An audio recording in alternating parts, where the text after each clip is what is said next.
How Elon works. The man who runs 5 companies. Most people struggle to manage one job, one inbox, one boss, one calendar. Yet somehow, Elon Musk has spent years running Tesla. At the same time, running SpaceX, while building Neuralink, while building the Boring Company, while buying Twitter and transforming it into X, then launching XAI, and somehow finding time to post hundreds of tweets every month. This shouldn't be possible. Business schools don't teach it. Management books don't explain it. And if you asked most CEOs how Elon does it, they would probably tell you he works hard. But that's not the real answer. Lots of people work hard. Millions of people work 60-hour weeks. Thousands work 80-hour weeks. Yet they never build a Tesla. They never land rockets. They never create industries. So the question isn't how hard does Elon work? The real question is how does Elon work? Because underneath the headlines, beneath the controversies, beneath the memes, there's a system, a very unusual way of thinking, a very unusual way of making decisions, a very unusual way of using time. And whether you admire him or dislike him, understanding that system might completely change how you approach your own work. The first thing people get wrong. People think Elon's superpower is working 100 hours a week. That's partly true. There were periods in his life when he regularly worked over 100 hours weekly, especially during what he later called the production hell years. The years when Tesla was close to dying. The years when SpaceX nearly ran out of money. The years when almost everyone thought both companies would fail. But focusing only on hours misses something important. Imagine 2 people. One works 40 hours, one works 100. The second person isn't necessarily producing 2.5 times more value. Sometimes they're producing less. Because work isn't just about effort.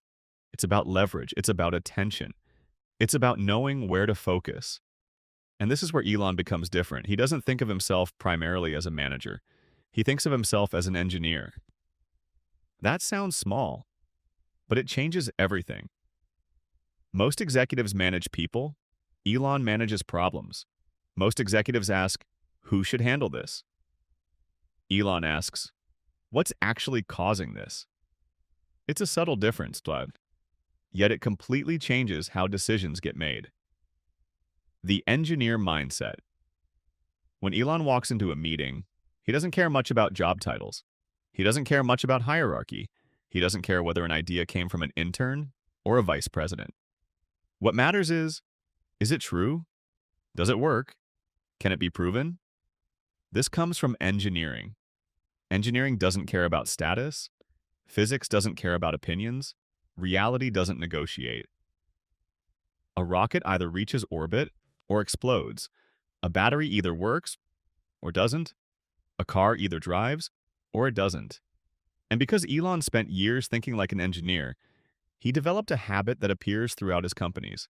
He attacks assumptions, constantly, relentlessly, sometimes to an uncomfortable degree. Whenever someone says, that's how it's always been done, Elon becomes suspicious. Whenever someone says, that's impossible, Elon becomes interested. Whenever someone says, everyone in the industry does it this way, Elon starts asking questions, because he believes industries accumulate unnecessary assumptions, layers upon layers of inherited thinking, and those assumptions become invisible until someone challenges them. First principles thinking. This leads us to one of the most famous concepts associated with Elon Musk. First principles thinking. The phrase sounds complicated, but the idea is simple. Imagine someone tells you, batteries are expensive. Most people accept it. That's what everyone says. That's what the market says. That's what history says. But Elon asks, why? What is a battery actually made of? Nickel, lithium, cobalt, other raw materials. Then he asks, what do those materials cost? And suddenly the problem changes. Instead of accepting battery prices, he starts analyzing the ingredients. Instead of reasoning by analogy, he reasons from fundamentals. This way of thinking helped Tesla challenge assumptions that traditional automakers accepted for decades. It helped SpaceX challenge assumptions about rockets, and it continues shaping nearly every company he touches. Most people reason like this. It worked before, so let's repeat it. Elon reasons like this.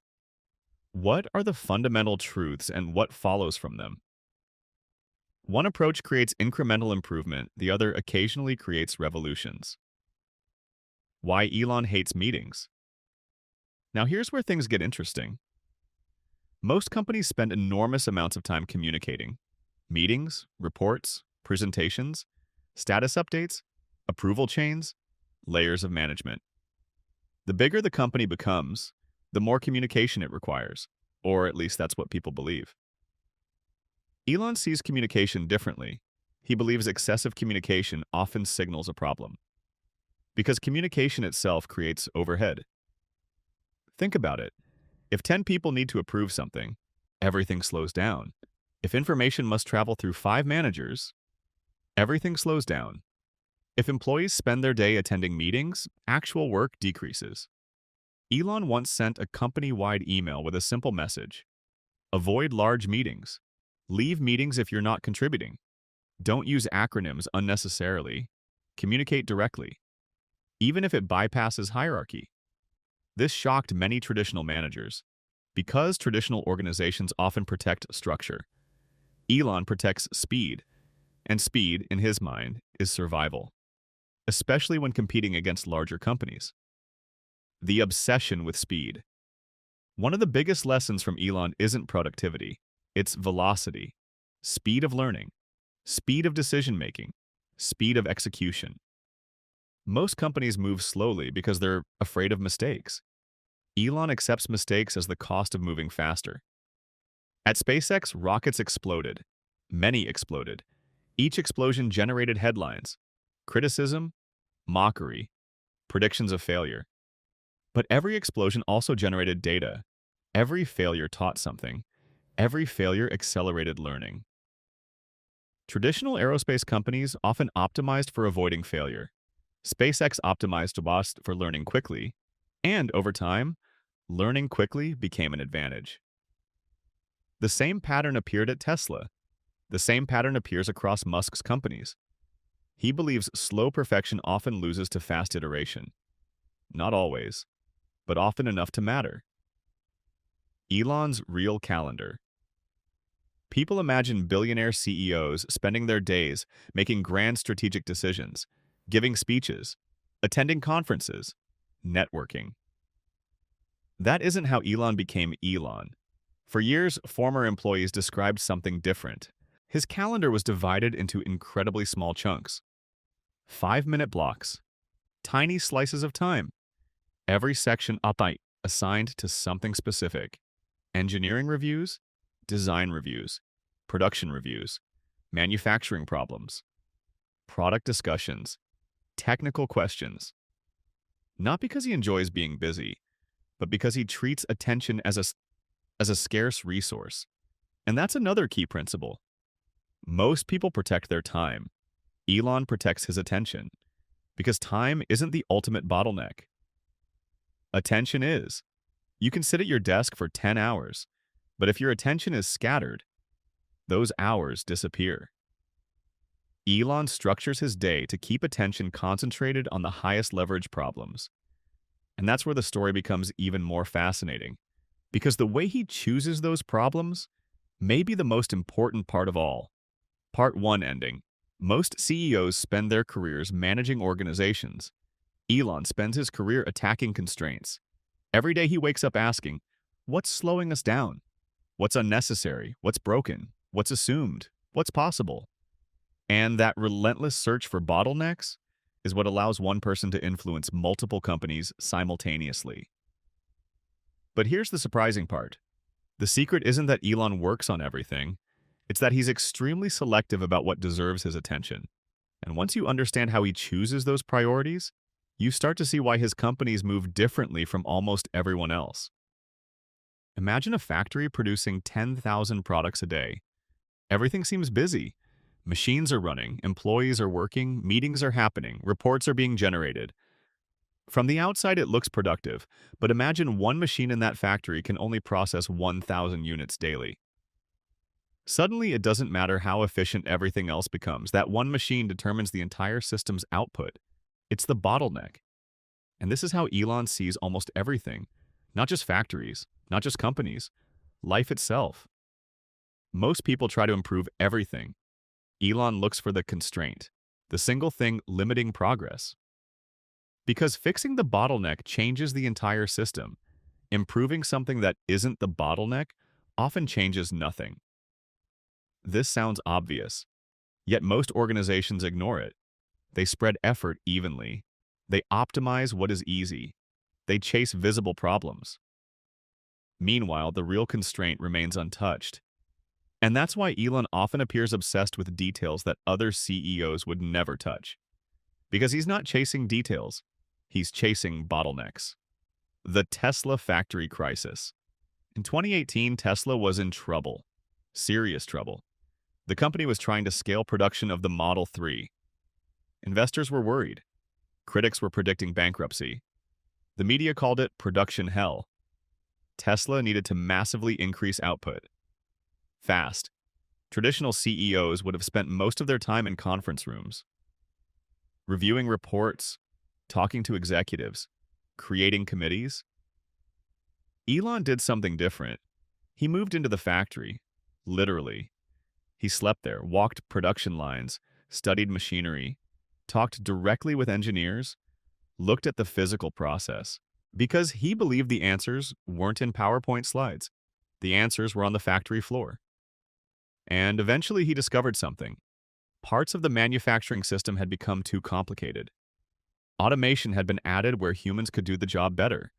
Machines were slowing production instead of accelerating it.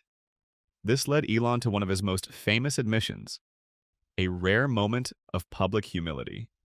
He said, excessive automation at Tesla was a mistake. He even joked, humans are underrated. Think about that. A man famous for technology publicly admitted he was wrong. Not because admitting mistakes feels good, but because reality mattered more than ego. The bottleneck didn't care about pride. The bottleneck only cared about being solved. Why Elon spends time on the factory floor. Most executives become increasingly distant from the product. The larger the company gets, the further they move from the work. Eventually, they're managing managers who manage workers. Information becomes filtered. Problems become softened. Reality becomes diluted. Elon hates this. He believes information degrades as it travels through layers. Like a copy of a copy of a copy. Every level introduces distortion. Every level removes detail. Every level creates opportunities for misunderstanding. That's why former employees often describe Elon appearing unexpectedly in engineering discussions, or manufacturing reviews, or technical meetings. Not because he wants to micromanage everything, but because he wants direct access to reality. He wants the unfiltered version, the raw version, the version before it gets polished for executives. Because bottlenecks rarely reveal themselves through corporate language. They reveal themselves through facts. The 5 why method. One of the techniques Elon frequently uses is deceptively simple. Whenever something goes wrong, he keeps asking why. Again and again and again. Imagine a rocket component fails. Most organizations stop at, the component failed. Elon wants to know why. Maybe the material cracked. Why? Maybe stress levels were too high. Why? Maybe the design tolerance was incorrect. Why? Maybe an assumption in testing was wrong. Why? Maybe the testing model was outdated. Eventually, the real cause emerges. Not the symptom, the cause. This approach isn't unique to Elon. It originated in manufacturing philosophies like those used by Toyota. But Elon applies it aggressively, because surface explanations rarely solve deep problems. And deep problems are usually where the leverage exists. Elon's most important question. Across interviews, biographies, and employee accounts, a pattern appears repeatedly. Elon constantly asks variations of the same question. What is the limiting factor? Not what are all the problems? Not what should we improve? Not what are competitors doing? The limiting factor. Because if a company has one critical constraint and you remove it, everything else changes. Imagine a startup struggling to grow. Maybe the bottleneck is product quality. Marketing won't fix that. Maybe the bottleneck is customer retention. Advertising won't fix that. Maybe the bottleneck is manufacturing capacity. New orders won't fix that. The constraint determines the strategy, and Elon seems unusually skilled at identifying constraints faster than other people. Why he ignores industry rules. This is also why Elon frequently clashes with experts. Not because he dislikes expertise. Contrary to popular belief, he loves expertise. He hires world-class engineers, scientists, designers, researchers, but he dislikes assumptions disguised as expertise. There's a difference. An expert might say, this can't be done. Elon's next question is, according to the laws of physics, or according to industry tradition? Because those are not the same thing. Industry traditions often emerge from historical limitations, old technology, old economics, old constraints, but conditions change. Technology improves, costs fall, new possibilities appear, yet industries often keep behaving as if old limitations still exist. Elon continuously challenges those inherited limitations. Sometimes he's wrong, very wrong, but sometimes he's right. And when he's right, entire industries look outdated overnight. The reason Elon can run multiple companies. This is where many people misunderstand Elon. They imagine him managing 5 companies simultaneously. That's not really what he's doing. He's not personally supervising every employee. He's not approving every decision. He's not reading every email. That would be impossible. Instead, Elon tends to focus on a surprisingly small number of critical issues. The bottlenecks, the engineering challenges, the strategic constraints, the problems that could dramatically change outcomes. Everything else gets delegated. This creates an illusion. From the outside, it looks like he's everywhere. In reality, he's often concentrating on a few extraordinarily important decisions. This is a lesson many founders miss. They think successful entrepreneurs do more things. Often, they simply focus harder on fewer things. The attention multiplier. Imagine 2 founders. Founder A spends 10 hours per day on 20 different problems. Founder B spends 10 hours per day on 2 critical problems. Who wins? Not enough information. It depends on the problems, and that's exactly the point. Productivity isn't about activity, it's about leverage. Elon appears obsessed with leverage on my mind. A single improvement in rocket reusability changes everything. A single battery breakthrough changes everything. A single manufacturing improvement changes everything. So instead of maximizing activity, he tries to maximize impact. And impact often comes from identifying the right problem, not working longer on the wrong one. The brutal question. Former employees often describe Elon asking questions that can feel uncomfortable. Questions like, why are we doing this? Why does this process exist? Who approved this? Why does it take so long? Can it be eliminated? Can it be simplified? These questions sound simple, yet they threaten organizational habits. Because many processes exist for historical reasons, not current reasons. Many systems survive because nobody challenges them. Many rules continue because they've always existed. Elon treats every process as guilty until proven innocent. And that mindset creates an unusual company culture, one where efficiency often matters more than tradition. The algorithm. In interviews, Elon has described a rough process he follows when improving systems. It goes something like this. First, question requirements. Second, delete unnecessary parts. Third, simplify. Fourth, accelerate cycle time. Fifth, automate. Notice something interesting. Automation comes last, not first. Most organizations do the opposite. They automate bad processes. Elon tries to remove bad processes before automating them, because speeding up something unnecessary is still wasteful, and automating something unnecessary just locks waste into the system. This philosophy appears repeatedly across Tesla and SpaceX. Simplify first, automate later. The real secret.